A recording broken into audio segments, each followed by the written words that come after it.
Video like जरूर कर लीजिए और ऐसे वीडियो लगातार फ्री में पाने के लिए चैनल को तुरंत सब्सक्राइब कर लीजिए और बेल आइकन को जरूर टैप कर लीजिए ताकि आगे भी सारे वीडियो आपको मिलते रहे। यूट्यूब में फॉलो करते हैं तो प्लीज ये वाला फ्री टेलीग्राम चैनल जरूर ज्वाइन कर लीजिएगा। सारे नोटिफिकेशन सारे अपडेट यहीं पे आते हैं, ध्यान रखिए। नमस्कार दोस्तों, आपका स्वागत है सी सेट प्रिपरेशन के इस यूट्यूब चैनल पर। यह study for civil services by Gyan sir द्वारा संचालित एक फ्री इनिशिएटिव है। इस चैनल के माध्यम से आप सी सेट की कंप्लीट तैयारी कर सकते हैं। आज की इस क्लास में हम लोग रीजनिंग के प्रैक्टिस सेट के दूसरे पार्ट को देखेंगे। इससे पहले एक पार्ट डन कराया जा चुका है। अगर आपने नहीं देखा है तो आप चैनल पर जा करके उसको देख लीजिएगा। चलिए स्टार्ट करते हैं आज की इस क्लास को। देखिए, अगर आप हमारी टीम के पैड कोर्सेज से जुड़ना चाहते हैं तो ये दिए गए नंबर्स पे आप संपर्क कर सकते हैं।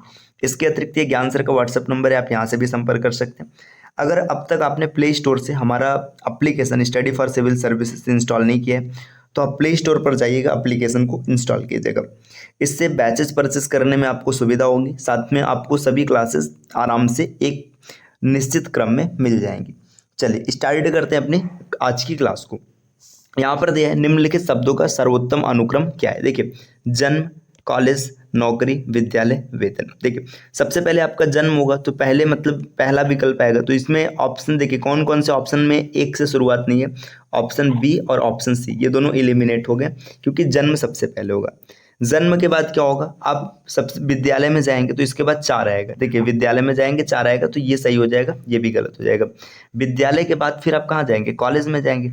कॉलेज से के बाद फिर क्या होगा, फिर आपकी नौकरी लगेगी और नौकरी के बाद क्या होगा, वेतन आएगा। तो ये इसका बिल्कुल सही सीक्वेंस है, 1 4 2 3 और 5। तो इसमें डी इसका सही ऑप्शन होगा।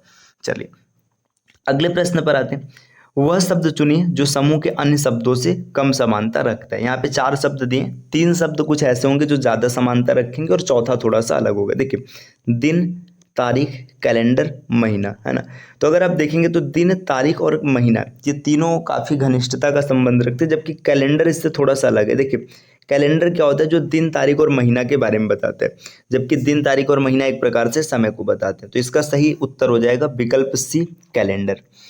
अगला प्रश्न है, दिए गए सब शब्दों का समूह आपस में जो संबंध दर्शाता है वैसा संबंध दर्शाने वाले सेट नीचे दिए गए विकल्पों में से चुनिए। देखिए, बिल्ली, शेर, जैगुआर, है ना। इन तीनों में एक रिलेशन है कि तीनों एक परिवार के। तो इसी प्रकार आपको देखना है कि कौन से ऐसे विकल्प हैं जिसमें एक परिवार के शब्द। देखिए, शार्क, डॉल्फिन और चमगादड़ ये अलग अलग हो गए, है ना। खेल, एथलीट, भाला ये भी अलग अलग हो गए। बंदर, चिंपैंजी और गोरिल्ला, यहाँ पे तीनों देखिए जिस प्रकार बिल्ली समुदाय से, है ना, बिल्ली परिवार के, इसी प्रकार ये बंदर परिवार के। तो विकल्प सी इसका भी बिल्कुल सही हो जाएगा, तीसरा विकल्प, है ना। चलिए अगले प्रश्न पर आते हैं। नेक्स्ट अगला प्रश्न दिया है, 2 रेलगाड़ियां जिनकी लंबाइयां क्रमशः 180 मीटर और 200 मीटर है, क्रमशः 40 किमी प्रति घंटा और 50 किमी प्रति घंटा की गति से एक दूसरे के विपरीत दिशा में चल रही हैं, कितने समय में एक दूसरे को पार करेंगे। देखिए, जब कभी भी ट्रेन बेस्ड क्वेश्चन मिलेगा आपको तो इसमें आपको इतना याद रखना है, इसका सबसे बेसिक फार्मूला आप अप्लाई करेंगे, time is equal to distance upon speed, है ना। अब यहाँ पे कुछ चीज़ें आपको ध्यान देनी। देखिए, डिस्टेंस आप उसी चीज़ों का रखेंगे जिसके पास डिस्टेंस होगा। जैसे 2 ट्रेन है तो दोनों डिस्टेंस को जोड़ देंगे, है ना। प्लेटफॉर्म और ट्रेन है तो फिर आप डिस्टेंस को जोड़ देंगे, है ना। जोड़ना घटाना वो मतलब क्वेश्चन के अनुसार होगा। स्पीड की बात करेंगे, है ना। स्पीड में आपको याद रखना, देखिए अगर दोनों ट्रेन विपरीत दिशा में आ रहे हैं तो उनके स्पीड को जोड़ेंगे और अगर समान दिशा में जा रहे हैं तो उनके स्पीड को घटाएंगे। तो चलिए आपको कुछ हिंट मिल चुका है, अब इसी में देखते हैं। देखिए, आपसे पूछ रहा है पार करने में कितना समय लगेगा, तो टाइम बराबर क्या होगा। अब आपको डिस्टेंस निकालना है। पहला ट्रेन 180 मीटर है और दूसरा ट्रेन 200 मीटर है, दोनों को जोड़ेंगे तो 180 और 200 हो जाएगा 380, ठीक। बट अब देखिए दोनों ट्रेन विपरीत दिशा में जा रहा है, एक 40 की स्पीड से जा रहा है, एक 50 की स्पीड से। तो आप इसको जोड़ेंगे तो 40 और 50 कितना हो जाएगा, 90 हो जाएगा। अब 90 लिखने के बाद समझिएगा ये चीज़ें मीटर में दे रखी हैं और यहाँ पर ये किमी प्रति घंटा में दिया, तो इसको पहले मीटर प्रति सेकंड में बदलते हैं। तो इसके लिए 5/18 से गुणा करेंगे तो 18 ऊपर चला आएगा, है ना। 18 × 90 ये कैंसिल हो गया, है ना। अब यहाँ पे देखिए, अब इसको काटेंगे तो 38 थे।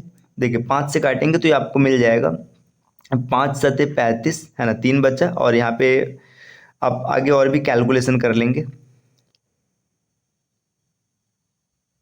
यहाँ पर गलती कहाँ से हो रहा है, 200 380 सही है ना। 5 × 5 = 25, ये आंसर अप्रॉक्सीमेट दशमलव में आ रहा है हमारा, है ना। चलिए कैलकुलेट करते हैं, हो सकता है लगभग में दिया है ना। 5 से कटा तो देखिए 5 7 35, 3 आ गया, 5 6 30 है ना। तो आपको टी बराबर दिख रहा है 76/5। 76/5 आपका आंसर आएगा 15.2 सेकंड। यहाँ पे लगभग में दिया है 15 सेकंड, इसका बिल्कुल सही विकल्प हो जाएगा। ठीक, एक बार कैलकुलेशन में कोई गलती नहीं है। देखिए time is equal to distance upon speed, distance 180 meter और 200 मीटर, 380 मीटर। स्पीड की बात करेंगे 40 और 50 90 हो जाएगा। 5 और 18 ऊपर चला गया, 18 25 90, 5 से कटा 76 मिला है ना। इसके बाद यहाँ पर आप और देखेंगे तो सही है, इसमें गलती कोई नहीं। ठीक है, तो इसमें 15 सेकंड इसका सही विकल्प हो जाएगा। अच्छा देखिए इसमें क्या दे रखा है कि किसी व्यक्ति के पास कुछ मुर्गियां और गायें हैं, उनके पैरों की संख्या 140 है और सिरों की संख्या 48 है, तो मुर्गियों की संख्या क्या होगी। चलिए देखते हैं इस प्रश्न को। देखिए इस प्रश्न को आप बेसिक तरीके से भी कैलकुलेट कर सकते हैं, है ना। आपको करने का तरीका क्या होगा, आप एक्स वाई मान के कर सकते हैं बेसिक, है ना। इसका पहला तरीका ही होगा। दूसरा तरीका आप इसको एलिगेशन से भी कर सकते हैं। तो मैं यहाँ दोनों माध्यम आपको दिखा दे रहा हूँ, आप जैसे चाहें वैसे सॉल्व कर सकते हैं। बेसिक में क्या होगा, देखिए अगर हम लोग बात करेंगे काऊ के पास होंगे 4 पैर, है ना, 4 पैर होंगे। और अगर हेन की बात करेंगे, मतलब मुर्गियों की बात करेंगे, तो उनके पास होंगे 2 पैर। ठीक, ये पैर की बात होगी। और सिर की बात करेंगे तो एक सिर काऊ के पास भी होगा, है ना, एक हेड रहेगा, और एक हेड क्या होगा, मुर्गियों के पास भी रहेगा। अब देखिए यहाँ पे प्रश्नानुसार देखते, देखिए उनके पास पैरों की संख्या कितनी है, 140। मतलब देखिए काऊ में 4 पैर और हेन में 2 पैर, इसको जब जोड़ा गया तो 140 मिला। काऊ में एक सिर, है ना, यहाँ पे काऊ में एक हेड हो गया, यहाँ पे मैं काऊ लिख देता हूँ। और मुर्गियों में भी कितना हेड हो गया, एक हेड हो गया, है ना।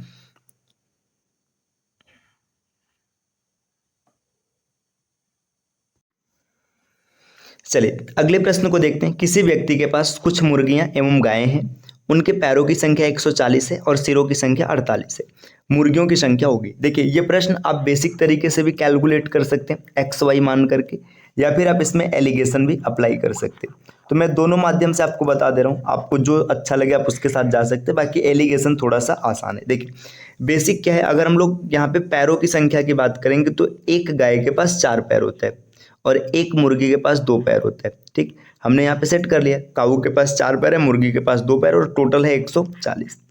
अगर सिरों की संख्या की बात करेंगे तो काऊ के पास एक सिर होता है और मुर्गी के पास भी एक सिर होता है, सिरों की संख्या 48।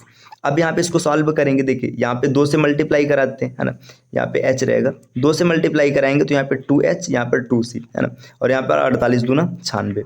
अब इसको क्या करेंगे, सॉल्व करेंगे तो माइनस माइनस और माइनस कैंसिल आउट हो गया, हेन से हेन। यहाँ पे मिला 2c बराबर, यहाँ पर 44 दिखेगा, तो c बराबर 22। मतलब जो काऊ की संख्या कितनी है, 22 है।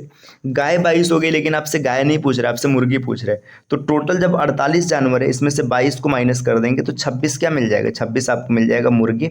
विकल्प सी बिल्कुल सही होगा। अब चलिए देख लेते हैं इसका एलिगेशन तरीका क्या होगा। देखिए टोटल पैरों की संख्या 140 है। ठीक, अब यहाँ पे मान के चलिए आपके पास काऊ है और आपके पास हेन है। अगर सब के सब काऊ होते, मतलब कोई भी हेन नहीं होता, तो पैरों की संख्या कितनी होती है, 48 गुणे 4, 48 में 4 का मल्टीप्लाई कराएंगे तो 192। अगर सब के सब मुर्गियां होती तो 48 गुणे 2, 96 पैर मिलते। अब एलिगेशन अप्लाई करते हैं, है ना। देखिए यहाँ पे आपको मिलेगा 52 और यहाँ पर आपको मिलेगा कितना, इसको माइनस करेंगे तो यहाँ पर मिल जाएगा 4 इधर से 44, है ना। अब इसको काट लेते हैं। देखिए 4 से काटेंगे तो 11 और यहाँ पर 13, 11 और 13 कितना होता है, 24 होता है। 24 की वैल्यू कितना दिया, 48 दिया, तो 1 की वैल्यू हो जाएगी 2 और 13 की वैल्यू कितनी हो जाएगी, 26, है ना। तो टोटल 26। तो आप चाहे जिस माध्यम से करेंगे आपके आंसर पर कोई प्रभाव नहीं पड़ेगा। चलिए अब बढ़ते हैं अगले प्रश्न की ओर। अगला प्रश्न ये दिया है, 31 दिनों के माह में यदि तीसरा गुरुवार 15 तारीख को आता है तो माह का अंतिम दिन होगा। देखिए यहाँ पे 31 दिन का महीना है ना, 15 तारीख जो है, यहाँ पर 15 तारीख को क्या है, 15 तारीख को मिल रहा है आपको गुरुवार, है ना, गुरुवार मिल रहा है। तो 15 और 7 22 तारीख को भी क्या मिलेगा, गुरुवार मिलेगा। 22 और 7 29 तारीख को भी क्या मिलेगा, 29 तारीख को भी गुरुवार मिलेगा, है ना। अब 30 को होगा शुक्रवार और 31 को होगा शनिवार। जो 31 तारीख है यहाँ पर शनिवार आएगा। ये तो क्लियर हो गया। अब शनिवार आएगा तो शनिवार आते ही ये शुक्रवार कैंसिल हो गया यहाँ से, और ये भी शुक्रवार कैंसिल हो गया। अब यहाँ पर ये समस्या है कि आपका चौथा शनिवार होगा या 5वां शनिवार होगा। तो चेक कर लेते। देखिए 31 को शनिवार है, इसलिए 7 दिन पहले अगर आप कैलकुलेट करेंगे तो आपको मिलेगा यहाँ पर 24 को शनिवार, फिर 7 दिन पहले यहाँ पर आएंगे तो आपको मिलेगा 17 को शनिवार। फिर 4 दिन पहले आएंगे तो आपको मिलेगा 7 दिन, मैं 4 बोल रहा हूँ, माफ़ कीजिएगा। 7 दिन पहले आएंगे तो 10 को मिलेगा, और फिर 7 दिन पहले आएंगे तो 3 को मिलेगा। तो देखिए यहाँ पे ये कौन सा शनिवार है, पहला, दूसरा, तीसरा, चौथा, पाँचवा। इसका विकल्प डी बिल्कुल सही हो जाएगा। चलिए अगले प्रश्न पर आते हैं। प्रश्न संख्या 8। एक आदमी एवं एक लड़का मिलकर किसी कार्य को 40 दिनों में पूरा करते हैं। उनकी कार्य कुशलता का अनुपात 8:5 है, तो लड़का अकेले उस काम को कितने दिन में पूरा करेगा। देखिए समझिए, उन जो कार्य कुशलता दिया है ना, आदमी जो मैन है एक दिन में 8 काम कर रहे हैं, और जो बॉय है ये एक दिन में 5 काम कर रहे हैं। ठीक, अब बोला जा रहा है कि एक आदमी और एक लड़का मिलकर 40 दिन में करते हैं, मतलब एक दिन में 8 और 5 13 काम होते हैं, और ये काम चल रहा है 40 दिनों तक। तो ये आपको टोटल वर्क मिल गया। अब आपसे पूछा जा रहा है कि एक लड़का कितने दिन में करेगा, तो एक लड़का एक दिन में 5 काम कर रहा है, तो 5 से काट देंगे 8, 13 8 104, तो लड़का 104 दिन का समय लगाएगा। विकल्प बी बिल्कुल सही हो जाएगा। अगले प्रश्न पर आते हैं। प्रश्न संख्या 9। यदि ट्रेन को बस कहा जाता है, बस को ट्रैक्टर कहा जाता है, ट्रैक्टर को कार कहा जाता है, कार को स्कूटर कहा जाता है, स्कूटर को साइकिल कहा जाता है, और साइकिल को मोपेड कहा जाता है, तो खेत जोतने के लिए किसका इस्तेमाल किया जाता है। देखिए ऐसे प्रश्न खाली आपको घुमाने के लिए प्रयोग किए जाते हैं। आपको अंतिम फैक्ट देखना है कि अंतिम में क्या कहा जा रहा है। देखिए अब यहाँ पे दिया गया ना, देखिए यहाँ पे बोला जा रहा है खेत जोतने के लिए किसका इस्तेमाल किया जाता है। तो खेत जोतने के लिए किसका इस्तेमाल होता है, ट्रैक्टर का। तो अब देख लीजिए ट्रैक्टर को हम लोग कहते क्या है। तो देखिए यहाँ पर देखेंगे तो ट्रैक्टर को कार कहा जाता है। जब ट्रैक्टर को कार कहा जाता है तो प्रश्न के अनुसार खेत जोतने के लिए कौन आएगा, कार आएगा। विकल्प बी बिल्कुल सही होगा। प्रश्न संख्या अगला दिया है, एक सांकेतिक भाषा में माउस को PRUQC लिखा जाता है। ठीक है, तो शिफ्ट को क्या लिखा जाएगा, देख लेते। देखिए MOUSE, ये माउस है, माउस को क्या लिखा जा रहा है, P। देखिए M से क्या आ गया, P आ गया, है ना। NO नहीं है, P है, मतलब +3 है। इस प्रकार आगे बढ़ेंगे, है ना। O से क्या आ गया, R आ गया, O से R आ गया, मतलब P क्यों नहीं है, R है, मतलब +3 है। फिर देखिए U को सेम टू सेम लिखा गया, कोई चेंज नहीं है ना। अब Q की बात करेंगे, देखिए यहाँ पे क्या हो जाएगा, S से ना आगे नहीं गया, पीछे है। Q के बाद R होता है, S होता है। यहाँ पे देखिए ये 0 का फर्क है ना, यहाँ पे Q लिखा है, तो RS है ना। यहाँ पर +2 का फर्क आ रहा है, मतलब -2 का फर्क आ रहा है इधर से देखेंगे तो। और इसी प्रकार C लिखा है, C लिखने का मतलब क्या है, यहाँ पर भी देखिए -2 का फर्क आ रहा है। तो आपको कोड पता चल गया, +3 +3 0 -2 -2, है ना। तो यहाँ पे शिफ्ट में देखिए +3 लगाएंगे, S के बाद यहाँ पे T, U नहीं लिखेंगे, V लिखेंगे, है ना। H के बाद I, J नहीं लिखेंगे, K लिखेंगे, है ना। तो VK लिखा जाएगा। इतना क्लियर होते हैं, विकल्प C और विकल्प D कैंसिल हो गया। इसके बाद देखिए यहाँ पर अगला जो है, अगला आपके सामने क्या दिया, I दिया, तो I को सेम टू सेम लिखेंगे। फिर F है ना, F के पहले क्या आएगा, D आएगा, मतलब जब 2 लेटर पीछे आएंगे तो D मिलेगा, और यहाँ पर ये भी कैंसिल हो गया। ऑप्शन ए इसका बिल्कुल सही हो जाएगा। तो एलिमिनेशन के साथ अगर आप देखेंगे तो कुछ स्टेप पहले आपके आंसर आपको मिल जाएंगे। अगले प्रश्न पर आते हैं। अगला प्रश्न दिया है, एक माँ की आयु उसके पुत्र की आयु की 2 गुनी है। यदि 20 वर्ष पूर्व माँ की आयु पुत्र की आयु की 10 गुनी थी तो माँ की वर्तमान आयु बताइए। देखिए यहाँ पे प्रेजेंट की अगर बात करेंगे, प्रेजेंट में क्या चल रहा है, प्रेजेंट में यहाँ पर आपके सामने मदर है और यहाँ पर सन है। देखिए बोला जा रहा है कि माँ की आयु पुत्र की 2 गुनी है, मदर 2 है और सन कितना है, 1 है। फिर बोला जा रहा है 20 वर्ष पूर्व। अब जब 20 साल पहले जाएंगे, -20 करेंगे, तो यहाँ पर आपको क्या पता चलेगा, देखिए -20 साल, जो माँ की आयु थी ना वो कितनी थी, वो 10 गुनी थी। मतलब बेटा 1 ही था लेकिन मम्मी कितने थी, 10 थी, है ना। अब यहाँ पे इनका डिफरेंस इक्वल करेंगे। देखिए यहाँ पे डिफरेंस 9 का, यहाँ पे डिफरेंस 1 का है, तो ऊपर हम लोग क्या करेंगे, यहाँ पे 9 से गुणा कराएंगे। जब 9 से गुणा कराएंगे यहाँ पर, तो आपको मिलेगा 18 और 9, है ना। देखिए 9 से गुणा कराने पर ये मिल गया, और यहाँ पर क्या है, यहाँ पर देखिए 10 और 1, ये सेम टू सेम है। अब देखिए यहाँ पे आपको पता चल रहा है कि यहाँ पर 8 का डिफरेंस है, यहाँ पर भी 8 का डिफरेंस है। अभी डिफरेंस सही है, 8 की वैल्यू दे रखी है 20, तो 1 की वैल्यू कितनी हो जाएगी, 2.5। अब आपसे क्या पूछा जा रहा है कि तो माँ की वर्तमान आयु कितनी है। देखिए 1 की वैल्यू कितनी हो चुकी है, 2.5 हो चुकी है। माँ की वर्तमान आयु 18 दिख रहा है ना, 18 दिख रहा है, तो 18 में 2.5 से मल्टीप्लाई कराएंगे, 18 दूना 36, और यहाँ पे 9 जोड़ेंगे तो 45। इसका विकल्प डी बिल्कुल सही हो जाएगा। आप मल्टीप्लाई करा लेना, 18 गुणे 2.5, 45 इसका सही उत्तर बनेगा। अगले प्रश्न पर आते हैं। नेक्स्ट अगला प्रश्न क्या दिया, प्रश्न संख्या यहाँ पर 12 है। एक निश्चित बिंदु से ए एवं बी विपरीत दिशा में चलना प्रारंभ करते हैं। ठीक, ए 5 किमी तथा बी 7 किमी चलता है, तब ए दाएं मुड़कर 8 किमी चलता है, जबकि बी बाएं मुड़कर 3 किमी चलता है। वे एक दोनों से कितनी दूरी पर है। देखिए ये पॉइंट मान लीजिए यहाँ है ना, ए इधर भाग रहे और बी इधर भाग रहे। जरूरी नहीं कि आप इधर ही भगाइए, किधर भी ले जा सकते हैं ना। ये ए आपका इधर जा रहा है और बी इधर जा रहा है। अब बोला क्या गया है कि ए 5 किमी चलता है, 5 किमी है, और बी कितना चलता है, 7 किमी चलता है। इसके बाद क्या होता है, तब ए दाएं मुड़कर 8 किमी चलता है। देखिए इधर जा रहा है, दाएं का मतलब ऊपर मुड़ जाएगा और 8 किमी जाएगा। और फिर क्या होता है, जबकि बी बाएं मुड़ जाता है, देखिए बी बाएं मुड़ गया मतलब बी भी ऐसे ऊपर मुड़ जाएगा, है ना। और बी कितना चलता है, बी 3 किमी चलता है। अब आपसे पूछा जा रहा है वे दोनों एक दूसरे से कितनी दूरी पर, देखिए 7 और 5 12 है ना, तो ये डिस्टेंस तो 12 रहेगी, है ना। देखिए ये 3 किमी चला है, ये 8 किमी चला है, मतलब ये बचा हुआ कितना हो जाएगा, 5 हो जाएगा। और ये ट्रायंगल बना लेंगे तो पाइथागोरस थ्योरम आप अप्लाई कर लेंगे यहाँ पर। ये आपका एक ट्रिपलेट दिख रहा है, 5 और 12 ट्रिपलेट होता है 13 का, तो यहाँ पर 13 इसका बिल्कुल सही हो जाएगा, विकल्प सी, है ना। अब अगर ट्रिपलेट नहीं पता है तो आप पाइथागोरस थ्योरम भी अप्लाई कर सकते हैं, ये आपको 13 ही मिलेगा। अगले प्रश्न पर आते हैं। दिए गए वर्गों के संबंध को कौन सा आरेख सर्वश्रेष्ठ दर्शाता है, नौकरी, सरकारी नौकरी, निजी नौकरी। देखिए चाहे गवर्नमेंट जॉब हो चाहे प्राइवेट जॉब हो, है ना, दोनों है जॉब, है ना, मतलब ये जॉब हो गया, यहाँ पर गवर्नमेंट अलग है प्राइवेट अलग है, इसका विकल्प डी बिल्कुल सही हो जाएगा। चलिए आते हैं अगले प्रश्न पर, है ना।